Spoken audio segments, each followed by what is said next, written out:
QToday.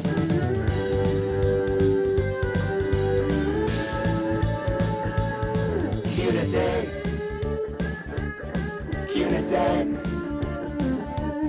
QToday. Well, hello, Quesnel, and welcome to Q Today. I'm Allison Duddy. And I'm Nate Bello, and this is our show for May the 24th.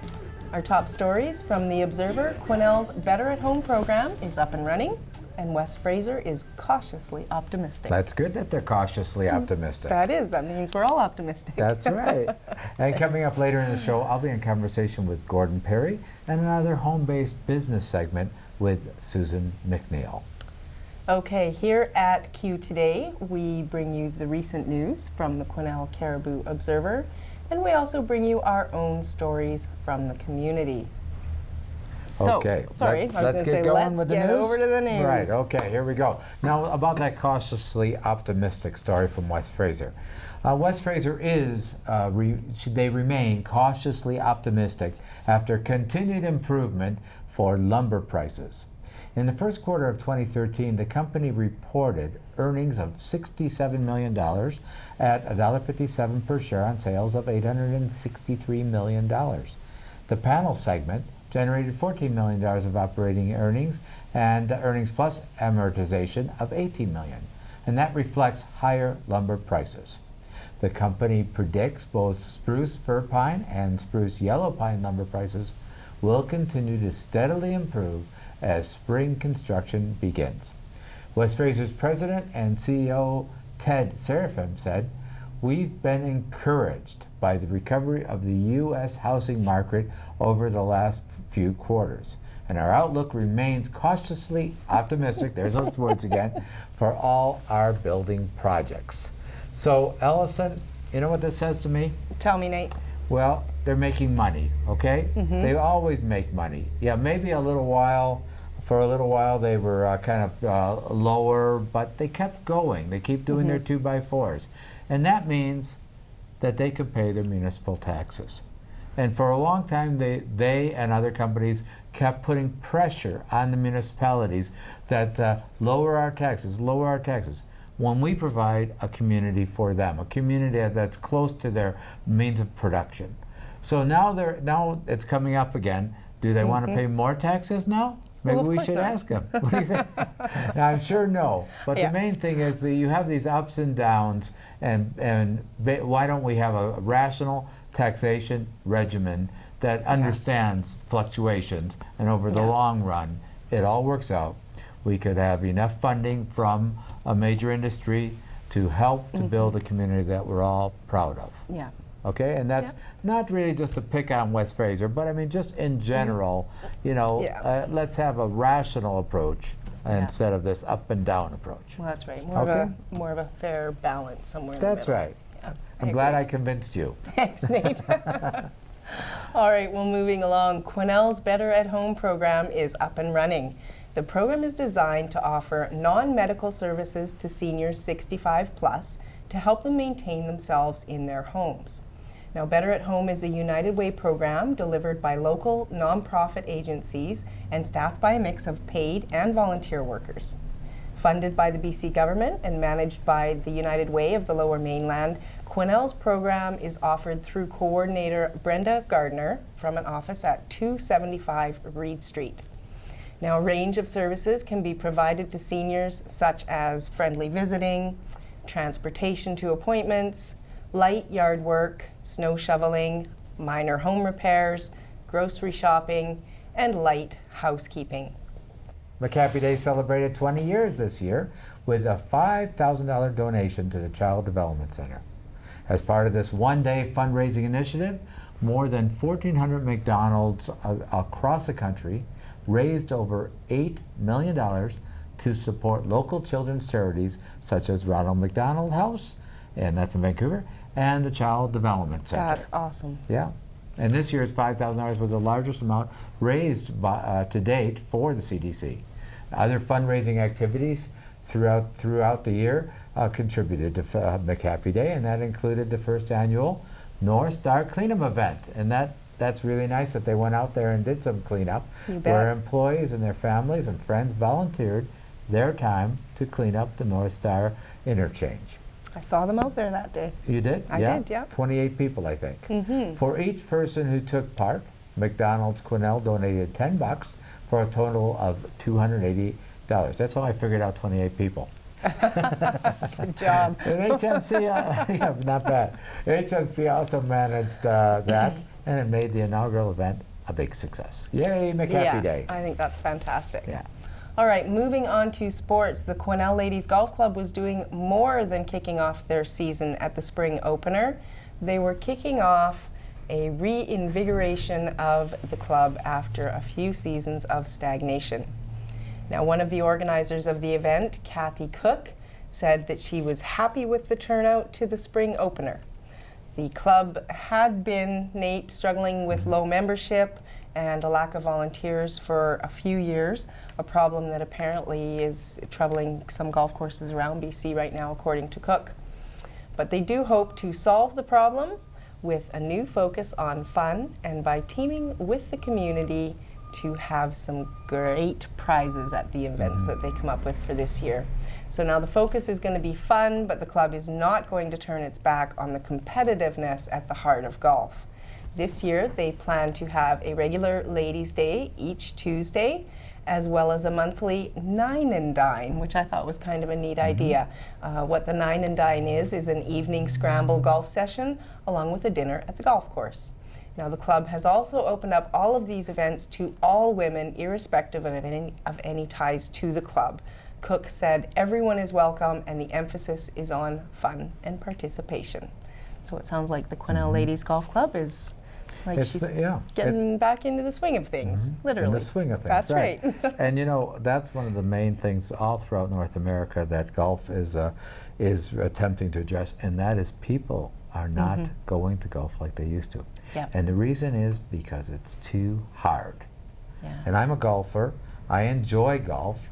And what people have to do, and clubs have to do, is put the fun back into it. So one thing they did last year at the Quesnel Golf Course is to have special tees for junior golfers, and they're up 150 yards. So it's not like you have to go. Like for me, I'm not the longest hitter, and on that 9th hole, my second shot, if people that know golf, sometimes doesn't even make it over that swamp that they have there. Luckily, the swamp is dry, and the other day I just walked right through the swamp to get my ball.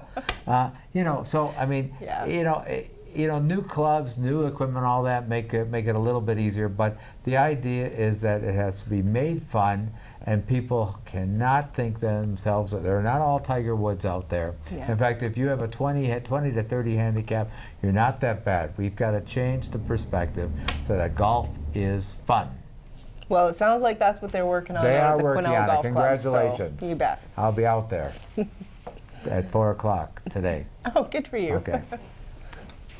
I don't want to say the R word, but it looks a little ominous I know, outside. yeah. I'm going to try, though. I'm going to get out there with it. All right. Good stuff. Okay, so You bet. the Quesnel Crossfire lacrosse team recorded their first win of the season against the Shooters Pub Devils recently. Coach Pat Gibbs credited the defense and goalie Bob Mills with helping to break the Crossfire out of their doldrums. He also said the transition from defense to offense smoothed out, making the team quicker. And the final score was a squeaker, but they won 12-11 in favor of the Crossfire. Now they're still looking for players to round out their roster, as road games have played havoc on their short list of players. You know, not everybody can go out all the time, you know. Yeah. So they have to sometimes have had to call up the young guns from the juniors to pump up their numbers, so that puts them at a little bit of a competitive disadvantage.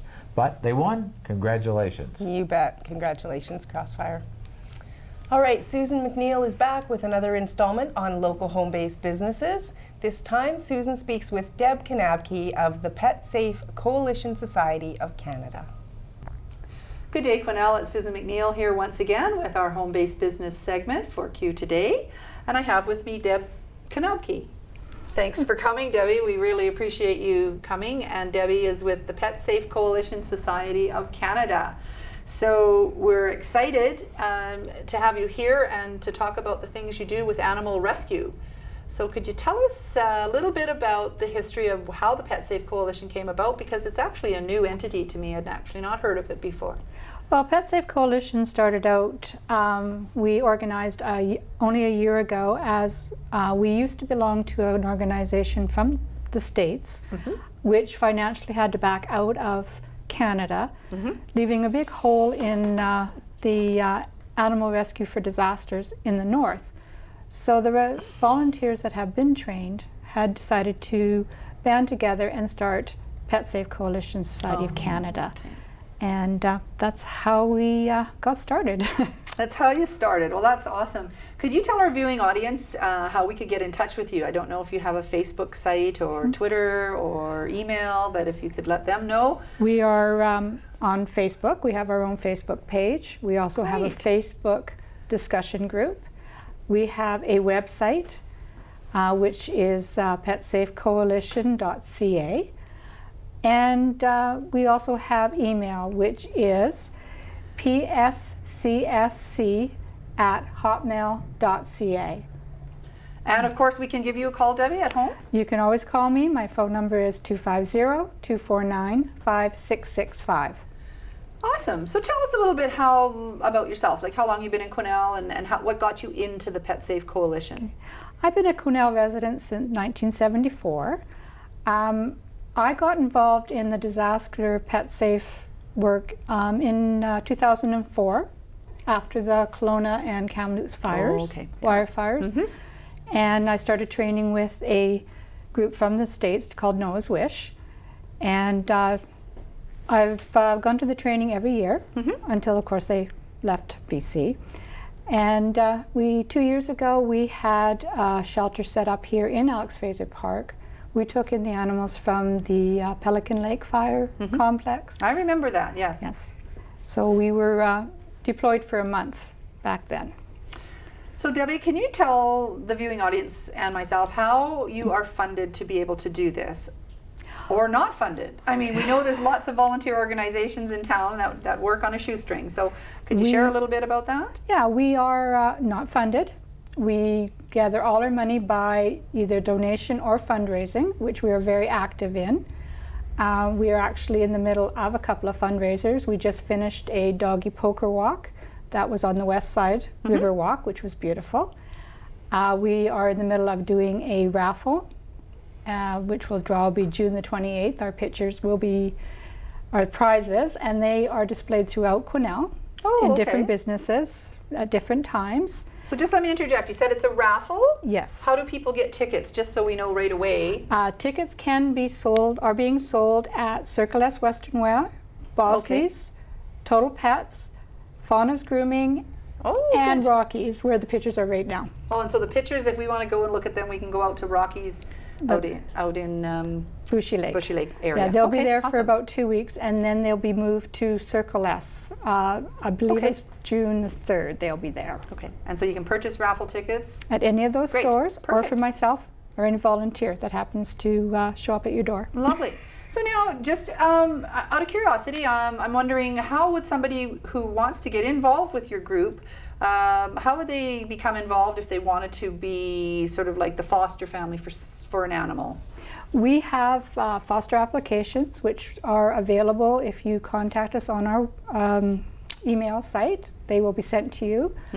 Once filled out and sent back to our group, we send our foster people out to interview the people and to assess the home to make sure that, of course, it is safe, because we are taking care of other people's animals. And once you're on our list, we will be calling on you for various things for fostering. So that could happen at any time of the day or night, depending on what the emergency is? That's correct. And we don't just deal with wildfires, we actually deal with domestic emergencies also. Okay. We can be called in by the Quesnel Emergency Social Services to a house fire or a barn fire where the animal cannot stay with their owners. So we will take them and we will foster them for the person until they are able to get back into a situation where it's safe for their animals to be. And also, Let's check it out. And what a great service that is, isn't it? I mean, you know, we worry about people, but pets, suffer. They're victims too. It does happen, that's right. So Yeah. great, congratulations.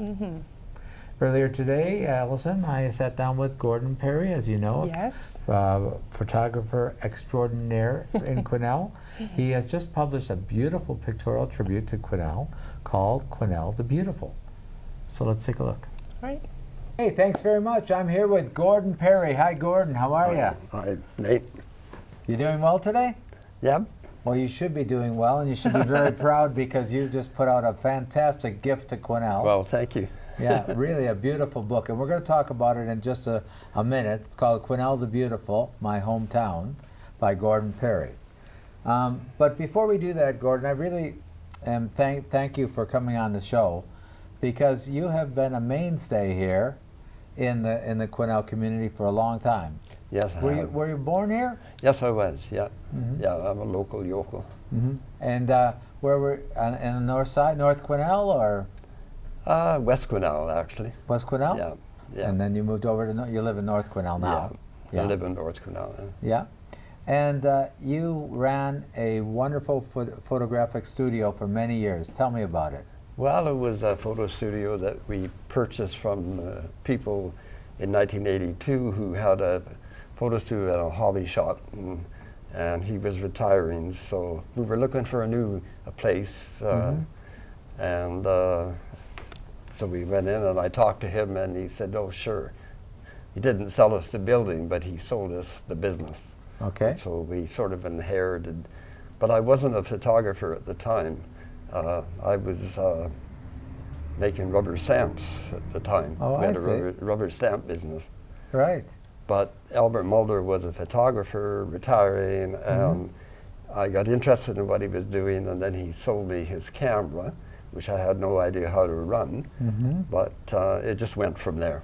Right. Yeah. So in other words, you started just on ground zero there. Yeah. You didn't really know too much, but you just had an affinity for it. Why do you think what attracted you to photography? I always had a camera around, but I didn't know anything about it.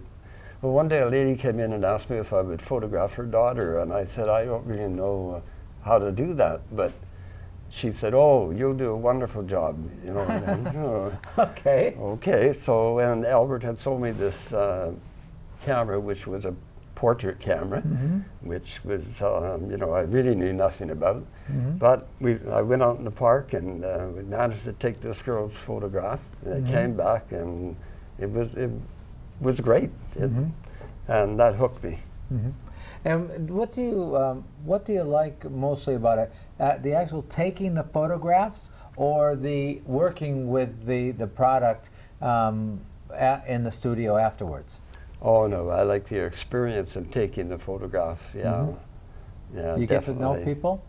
Do you think you get to know people? When I was doing people, I'm not doing people anymore, but now I do this sort of thing, and it's the experience in the field is what draws me. You like nature? Yeah, I just like being the event, the happening. Oh, okay. The other part on the computer is fine, you know, I can do that too, but that's not the same. It's not the same experience. Speaking about the computer part, technology really changed. Eh? Oh. Tell me a little bit at the beginning when you first started. What was the technology like then? Well, it just was overwhelming, really. I mean, I waited 5 years to get into digital, like, you know, like a lot of people did.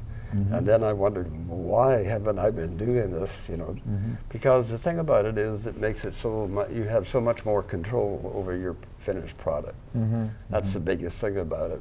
Yeah. In the very beginning, you basically could change the exposure and a few rudimentary kind of changes, but with the computer, it's really up to a different level. Yeah.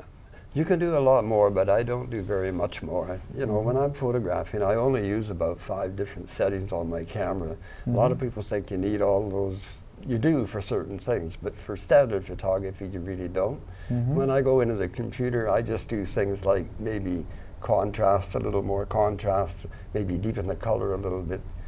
And that's things you used to do in the field with filters. I see. So now you don't really need a filter. You can do that at home. Right.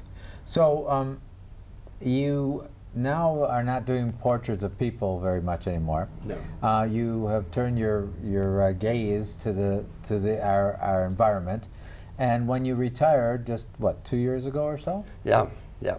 Okay, that's when you decided you were going to create something. Yes. Okay, well, and what was your inspiration for doing a book called Quesnel the Beautiful?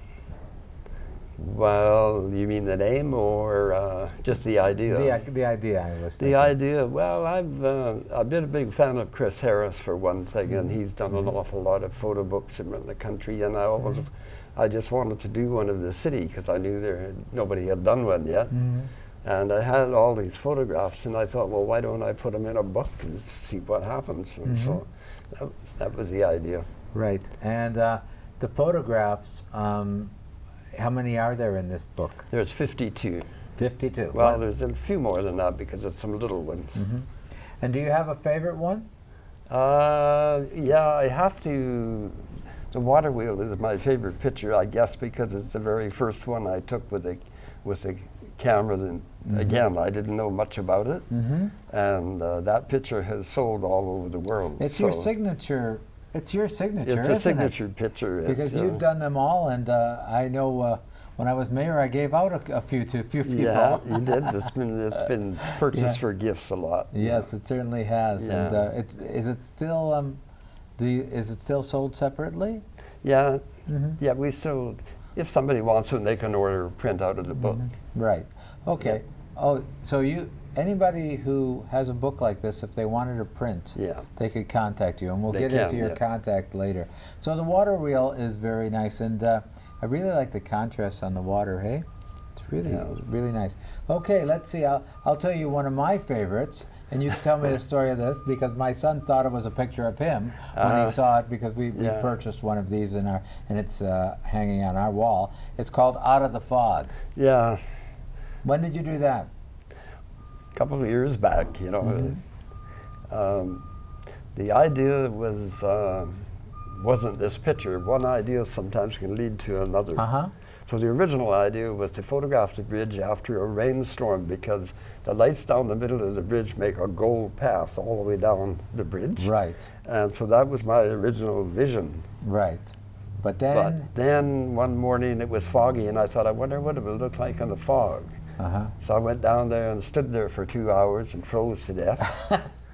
And then this fella came walking out of the fog, and it was just perfect. Yeah, it's really, there's something about it. Solitude. It's patience. If you want to do photography, you have to have a lot of patience. Yeah, 2 hours. You just didn't run down there, click. You had to think about it. No. Oh, any other ones you want to point out?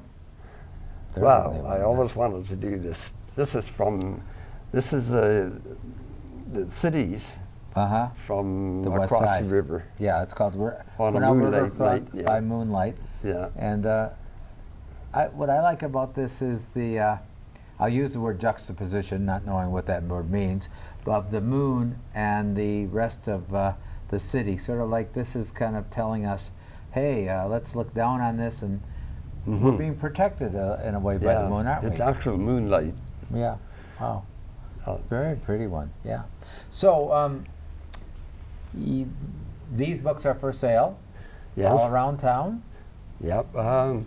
Yeah, it's changed a little bit. They are for sale at Caribou Keepsakes, the museum, and Big Country Printers, and the Green Tree Health Store. Okay. She has a few. Right. And they may be somewhere else later on. We'll see. And but they could also contact you. They could also contact me if they want to talk about the pictures or that's right. Something like that about the book. Or individual copies, or purchasing a copy. And you also used this to help out the multi-center promotion, didn't you? Yeah, we had a couple of fundraisers with it. We did one for the multi-center, and we did a book signing over at Save On Foods. And we did one at the book sale at the museum. Right. We've done 2 or 3. And what are some of the proceeds going toward that? Sorry? Some of the proceeds going toward the multi-center thing. Yeah. By the way, what do you think? Is it going to go ahead? Oh, I don't know. It was okay. It worked out all right. Okay, People good. appreciated it. That's great. So it's a beautiful book. I really appreciate you coming in and telling us about this. Is there anything else you'd like to add? No, that's just about it. It's a photo book is an interesting thing because they will date themselves over time. I photographed a Billy Barker statue down at the museum, and then I went down to have a look at who had carved it because there's a plate down there, and it was gone. And what has happened is, unknowing to me, they made a new Billy Barker, carved a new one. So this is the old one. Oh, the old one's in the Yeah, picture. the Well, old I one's guess inside there. So it sounds to me that there'll be another book coming Yeah, out. Well, thanks very much, Gordon, for coming in. I appreciate it a welcome. lot. You're a very talented person. You've contributed a lot to Quesnel, and I know we have a book and that you gave to me. Thank you very much. You're and welcome. I'm going to have to purchase a few more to send to my relatives. Oh, well, thank you. That'll be fun. And I think a lot of people are too. Yeah, that's one of the things that people that have moved away from the city really appreciate and praise. Yeah. So thank you. Thanks very much. All right. Thanks a lot. Right. Yeah, there's something I wanted to add there that he said afterwards. You know, a lot of his pictures have to do with the architecture of Quesnel. And he really is enamored with the architecture that we have here. Yeah. You know, it's not glitzy, it's not like Nelson Stonewall and all that, but there's really some really interesting and unique skylines that we have there. And he's done a lot of work, and that little book, and it's just the right size. It's a great book. Yeah. It really I is. could say going all throughout to Quesnel and their friends throughout the country. Well, one copy of it did get to Newfoundland Labrador because I took one for the skip when I went to Nationals. Okay. And she quite enjoyed it too. Get Good. a little taste of Quesnel. That's right. So, Congratulations, Gordon. you bet. Now, as always, Dave Sutton has been busy out snapping photos in the community. He sent us some pictures of Victoria Day in Barkerville and the Rotary Walk to End Polio. So check out these pictures. Then thanks, Dave, for sending those in.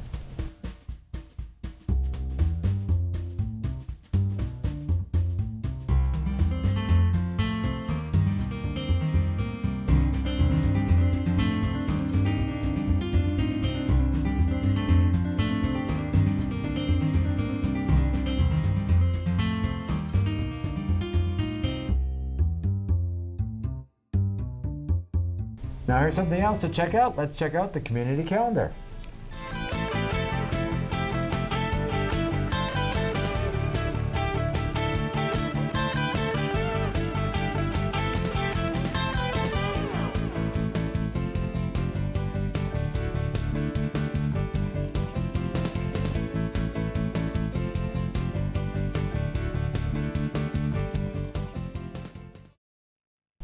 And as always, we'd like to thank the Quesnel Lions Club for helping to make our show possible. Their next garage sale is this weekend, Saturday, May the 25th, from 9 a.m. to 2 p.m. at the Maple Park Mall. And remember, you can watch us anytime on the web at qcatv.ca, thanks to our colleague Eddie D'Souza, or check us out on Facebook. Big Q, Big T. I All like it one better word. when you do it. Oh, you're doing it great. Big Q, Big T, all one word. You just go to your own Facebook page, and then where it says search for names, you put Big Q, Big T, all one word. You don't write all They're one word. going to be putting all one word. No. That's what I Q today.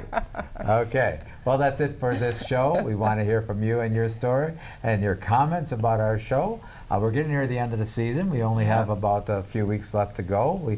Our last show will be June the 13th, I believe, something around that way. But whatever you think is important, we think is important.